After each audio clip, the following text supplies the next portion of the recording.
For years now I have heard the word wait. It rings in the ear of every Negro with piercing familiarity. This wait has almost always meant never. We must come to see with one of our distinguished jurists that justice too long delayed is justice denied.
Being an African American person in America, sometimes life is just difficult and unfair. I do feel like we have a certain confidence that I am going to be as just as successful as anyone else. My race, skin color should not matter. Being Black to me is being beautiful. Simple as that. Being Black to me is not being afraid and just straying away from any other talk about anybody trying to put you down or anybody or anything like that. Being Black is being successful to me. Being Black is being strong. Being Black it means so much, to be 100% honest. And I'm proud to be who I am. I really am. I am proud to walk around being Black. I am proud to drive around in my car playing my rap music. I am proud to do all of that because the people fail to understand and know their history is that even though we were stolen from our own land, we built America. Though it was forced, we built this place, whether you like it or not. And I'm proud of that. if I can have that on my name, I will keep it on my name. As a Black person, you kind of try to find your culture because, you know, you don't know where you came from. Even those DNA tests aren't really accurate. So I think just being Black is just kind of existing just like any other race or ethnicity is. Well, being Black means a lot to me. A lot of people will be like, oh, I don't see color or something like that. I'm like, well, I want you to see it because it's who I am. It's my culture. And I feel like if you don't see that, then you don't see a part of me. I love being Black. I love everything about the Black culture. I just love everything about it, the fashion, the slang, the liveliness of it. It just means that although we are like the oddballs, although we are always the black sheep, always looked down upon, that we are way more than that. We accomplish a lot. We are the foundations of a lot of businesses, corporations. I'm an American. I was born here. My parents were born here. My grandparents were born here. I can trace my heritage all the way back to pre-Civil War. I can trace my heritage back to pre-Civil War. This is my country, okay? If anybody is American, I am. All of history is built on the discrimination of minorities, especially Black people. Like the land that people thrive on was built by slaves. In almost every aspect of society, you can see some form of discrimination against Black people. Like obviously it's not as bad now as it was in the 50s, but like there was like separation of everything, of schools, water fountain, even the fact that the first Black person to ever attend a school is like 66 years old now or something. Like she's not even that old. She could be like my grandparent or something. I remember reading about how back then people literally pulled their children from going to school. Like they would rather have their child be uneducated than to have them be educated in the same facility as a Black person. And those children who were pulled from those schools and who were told that that's how life should be, those are people's parents and grandparents now. So it's still affecting everybody, really. During my time, and I'm 70 years old, so that meant I was here when they started the first civil rights thing. Before then, basically Black people were second-class citizens. You know, everything that, it was like, you know, the old saying they said in the Army, anything you don't want to do, a Black person will do for you. Well, it's the same thing. Anything that white people didn't want, they threw it away to the Black people. So you only got you got the leftovers. You never got the good stuff. Because of the way America was set up in the very beginning, let's just go back to that. That has affected every African American person's life, right? Some of the things we have become conditioned to accept, which is sad because the system is set up that way, right? And it may not be as blatant because it's just how things have been done, and it's definitely not right. But I do remember one instance where I had someone that does not look like me, a person that's white, say when President Obama became elected and I was our president, someone said to me, now you know you can be anything, you know, you can't use the race card anymore, you know, everybody is equal.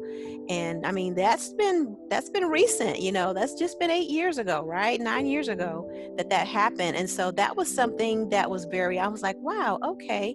I'm not sure why that person felt like they needed to say that. So we all know that slavery was abolished in 1865, and after that it was illegal to own slaves, basically, except for the fact that the 13th Amendment made it so that you can't legally own slaves, but if it just so happened that they were in prison, then hey, it's free reign. So right after the 13th Amendment came into play, then there mysteriously seemed to be a boom in African American inmates in prison, and just like Black people being imprisoned and being forced to work and getting life sentences just so they could remain slaves.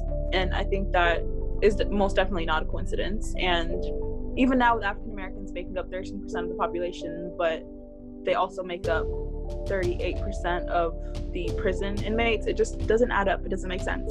And so you have to think to yourself like, hey, something deeper is going on behind the scenes. I think for me personally, you know, every person of African American descent is going to have a different experience. So for me personally, I grew up in an area in my early part of my life. It was in a predominantly Black neighborhood. And I went to schools that were predominantly Black in my early elementary years.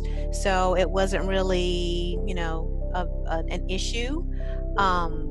But when I, turned about 9 or 10, my family moved into an area that was predominantly white. So in order to prepare myself for that, my parents would, you know, tell me certain things because, you know, 9 is a pretty young age. I hadn't really experienced any discrimination or anything like that. And so they were telling me, you know, people might say things to you, they might treat you differently, but, you know, we just want you to know that you are just as good as they are. You're there to go to school. If anything happens, just tell your teachers or, you know, tell your principal or, you know, things like that. It's like when I was younger, going to school, certain people wouldn't like, they, you know, people like say different prejudice things and like you get treated differently, but you get used to it. And it's not always a bad thing because at first people would say something like, they'll say really rude things to you, but you have to just learn to ignore and block it out because not everybody is that way. And like a lot of things that would happen is people would think, they would assume that I'm like uneducated or something, and then I'll talk and they'll be like, oh, you have a very white voice. And I'm like, no, I'm just smart. Like I don't have a certain voice because of where I'm from. It's just how I am. A few times when I guess I can say one, a cop stopped me for trying to tell me that, you know, my tags was expired or something, but when they weren't. And when he stopped me, the first thing he said, he didn't say license and registration, please, or anything like that. And I was very, I was like, hey, officer, he said, he put his head in his car, he looked in my car, he looked around, he saw, I had a Latino friend, and then I had a Black friend in the back seat, and he was just like, what y'all doing? And I was like, I'm trying to go to school, sir. He's like, oh yeah, school at this time? I was like, I mean, yeah, I was trying to go to school. He's like, you got a license? Huh? You got a license? And I was like, yeah. And then I gave him my license and he went back to the car. He was there for a minute and he came back and he was like, cause I guess he didn't want to search me or anything, but he was just like, something was wrong. I had an error in my system or something like that. And he was like, it came up as this and it wasn't this. And I was just got a hard time for no reason, you know? And I guess that's the most recent case, but it's been a few times, but it's all on the lines of that. Just being picked on, basically, for no reason.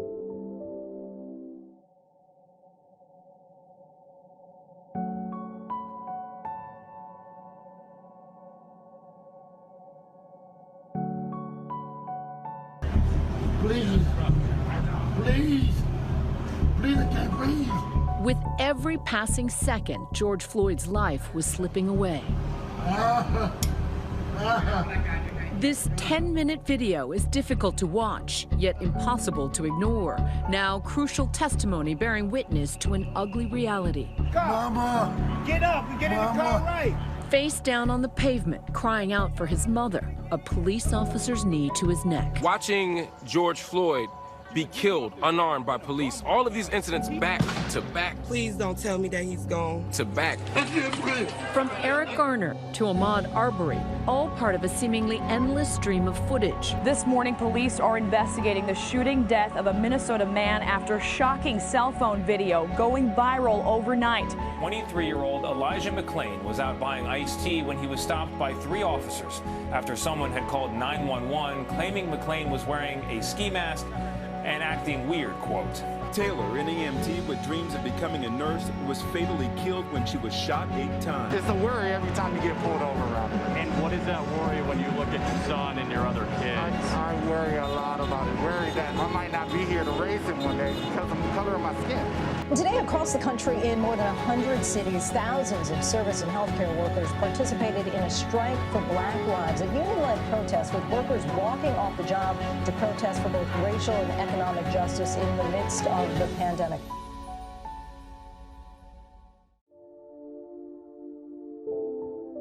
I made a post on Instagram about saying, "Am I next?" But it wasn't just only talking about me. Like, I've always been very, very afraid that no matter who I marry, whether you're white, black, Hispanic, Pakistani, whatever race I decide to date, because I just, like I said, I don't discriminate. Like, their skin is going to be still darker, still going to be tan, and I'm still going to be scared that will my son be next? Will my daughter be next? Will my friends that I have now? I'm worried about them everywhere they go, because they like to run the streets, just go out and have fun. But at the same time, I'm kind of scared for them. Like, what if they're next? What if my best friend is next? What if my little cousin is next? Like, I'm afraid to think about them. My little brother, he turns 14 next week, and he's Black in America. So one thing that my mom and I and my sister have been talking to him about is how to stay safe.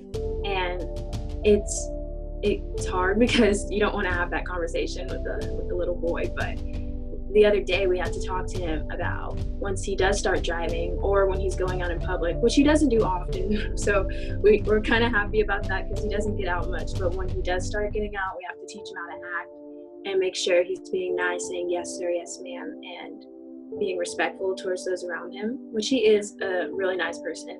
And so if anything like that ever happened to him, I don't know what I would do. But I feel like we've shown that we can overcome a lot in our time being in America, and it just hasn't gotten any easier. And I know change is slow, always has been and always will be, but I think that change should have been happening a long time ago. This should have been trying to become an effort. It's just it's a crisis to me, and it has to get better. Probably one of the reasons why George Floyd's death was the last straw was because if you just viewed the video, I don't know if you've watched it, but I watched it, and just to see, the cop that was trying to prevent people from trying to help George, the cop that was literally on George's neck. I don't understand how you can possibly rationally think that it's okay to just hate an entire group of people like that. It makes no sense to me, because obviously even if one person wrongs you, I'm not going to think that entire group is the exact same way. Like, I've been wronged by a man before, but I'm not going to hang every single man I see from a tree because of it. Like, it just doesn't make any sense. People shouldn't be literally dying because of the color of their skin.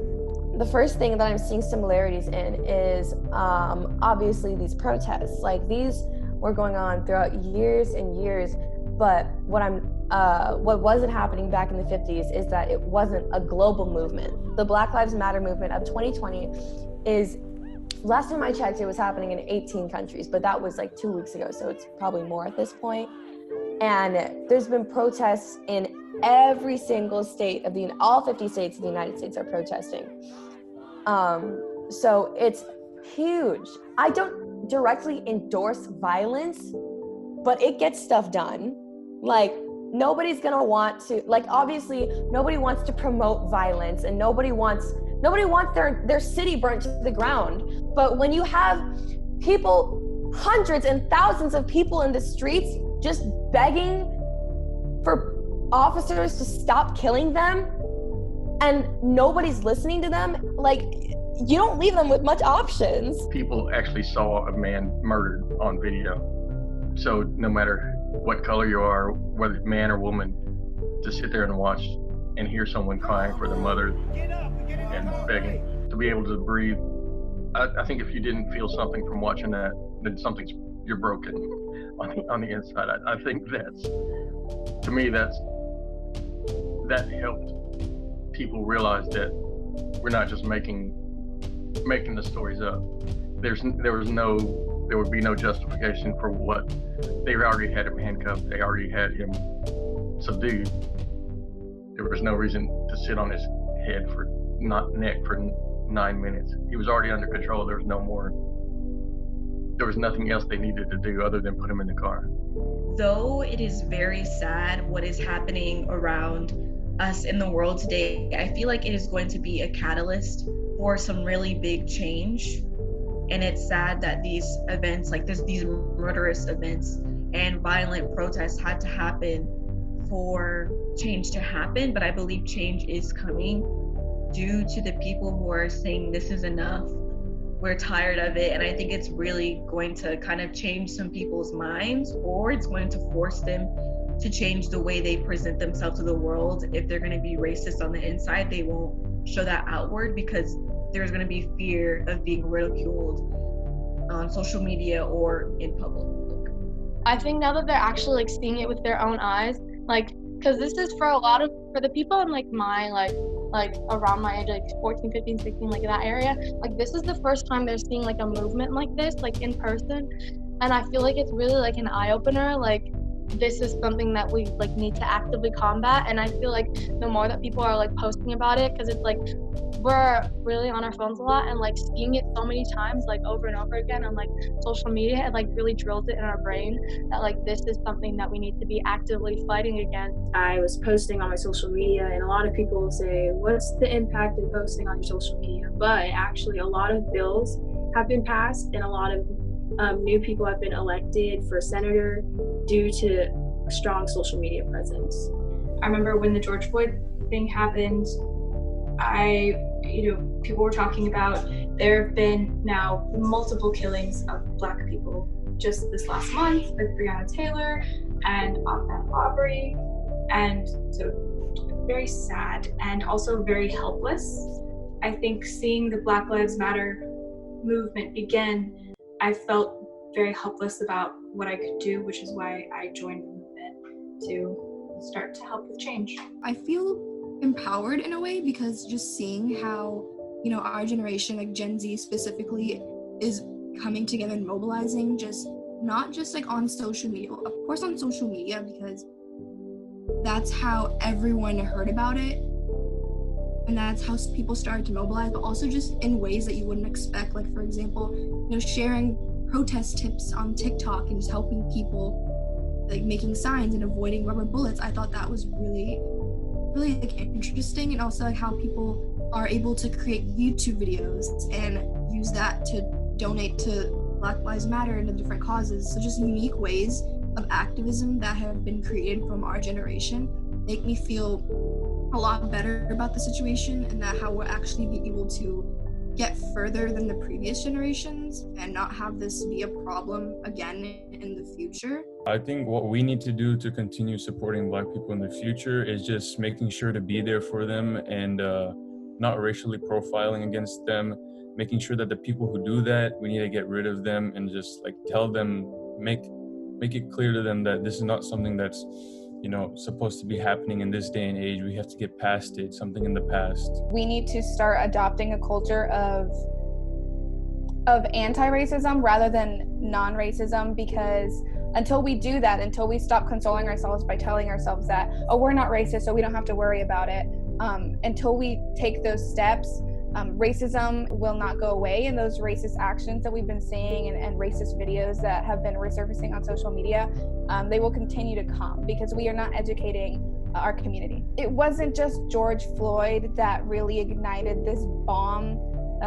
that we're in right now. It was more of the tension that's been happening with police brutality, and people are tired of police brutality and oppression against minorities as much as they are with police killing Black people. And George Floyd's video was something that was so graphic and so slow, and it took its time in telling us that we have to do something about it, because I think a white man stepping on a black man's neck is something, it's a symbolism of what America has continued to be like for over hundreds of years.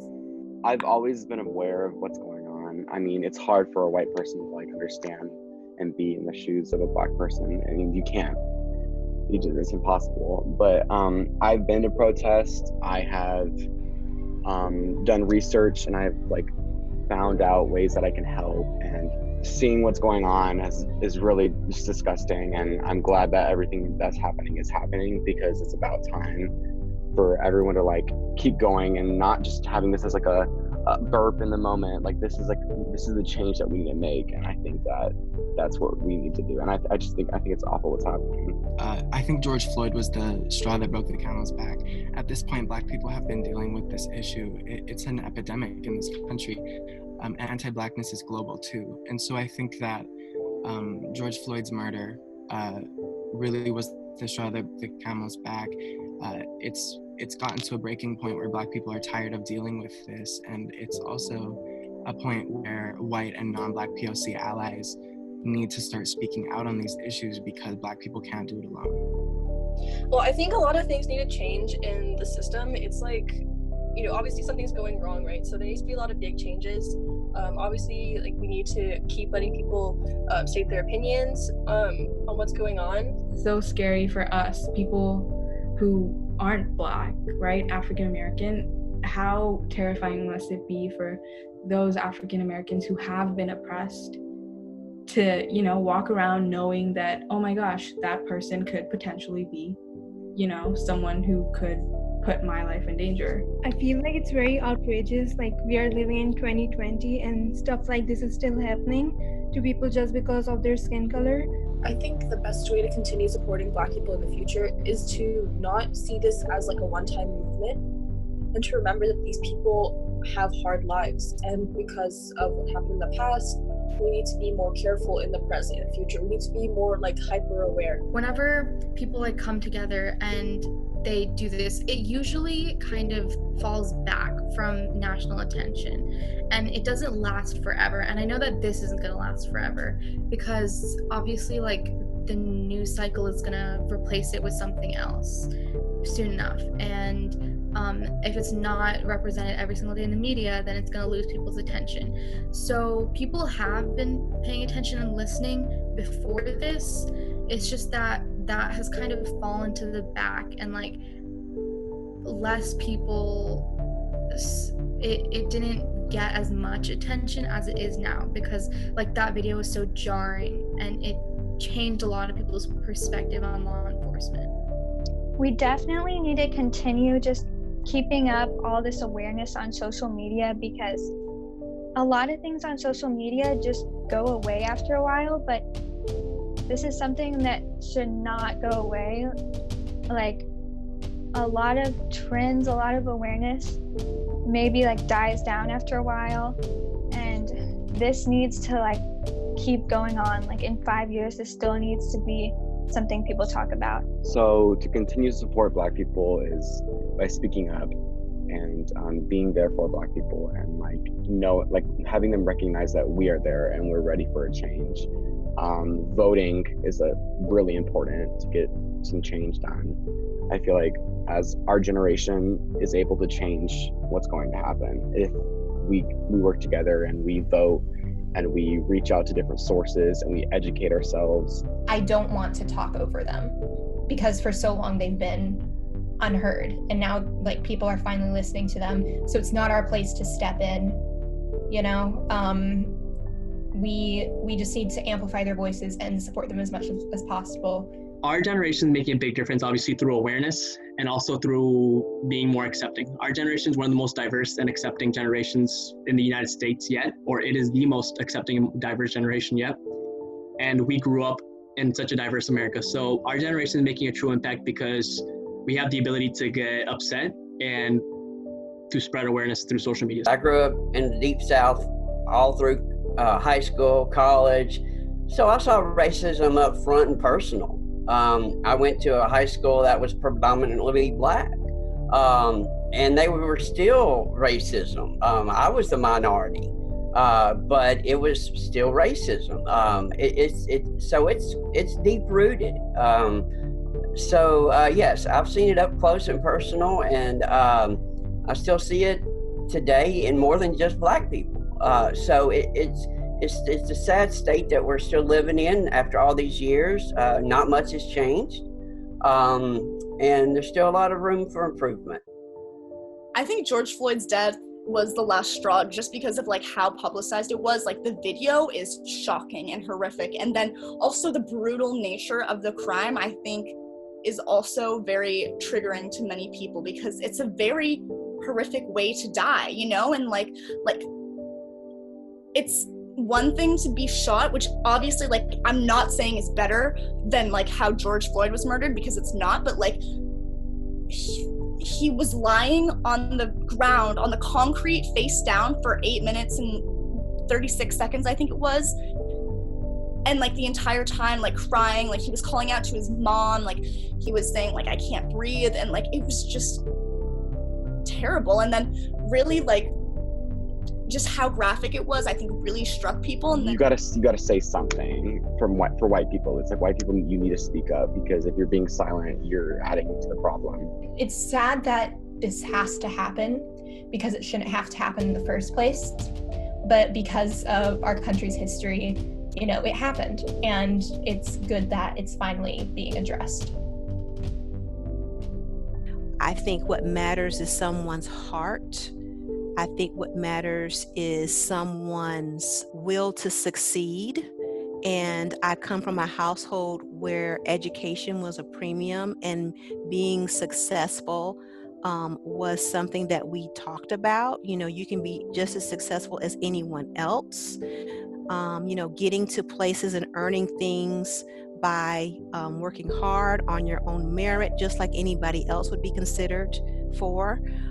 So being Black is, you know, you're just as good as everybody else. However, because of the country that we live in and its history, we have to work harder. And I think that that is extremely unfair. What do us as Black people have to lose? Like, we're rapists, we're drug lords, we're this, we're that. Like, what do we have to lose? We have everything. I have many people in my family who are Black, is a surgeon, top paid surgeons, top paid lawyers, who is the top of the school district in my hometown.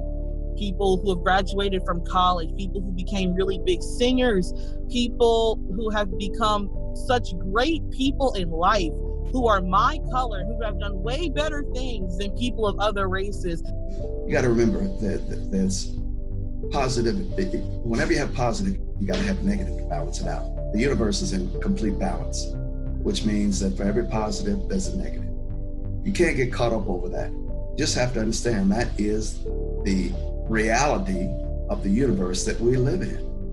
It's really just that simple. So if you can accept the fact that you have positive thoughts, you must also accept the fact that people will have thoughts that are different from yours. And you have to live and let live. Sure, they don't, you know, they have their own philosophies and ways of viewing things, but you can't get rid of them because that's the way of the universe. I think that I would like to tell the young people that are seeing what's happening in this country right now that this is the world that they're going to have to live in the longest. And until we continue and push towards a better expectation of the United States of America, we are not going anywhere. And the protests and the riots and everything that's going on right now will eventually benefit us as a generation. And we cannot let our families and our friends just sit by and watch, because this is an issue for everybody, and everybody should have all hands on deck. What I would say to Black people to inspire them to continue fighting would be to never give up, and to show them that their voices are being heard, and that their efforts are making a difference. They should that no matter what happens, they're still gonna have people that love them and like that are supporting them. I'm pretty sure they can see it, like when you go out to a protest, like they have so many people out there that are supporting them. There's like tons of people, and just because people that are in power are not doing anything about it doesn't mean that they're alone. This is America. We have like people from all over the world, all these cultures and stuff, and we're all in this together.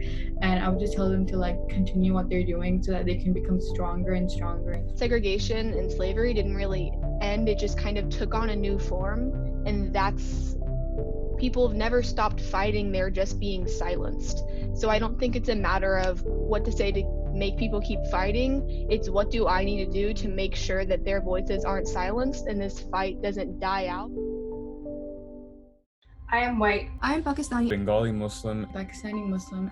I'm white. I am biracial, half Taiwanese. I am Indian. Pakistani Muslim. I am white. I'm a Palestinian Muslim. I am white. I am Puerto Rican and Indian. I am Indian. I am white and I support Black Lives Matter. Black Lives Matter. Black Lives Matter. Our lives matter. Black lives matter, and our lives matter. What is happening in the United States today is a relatively small part of a world development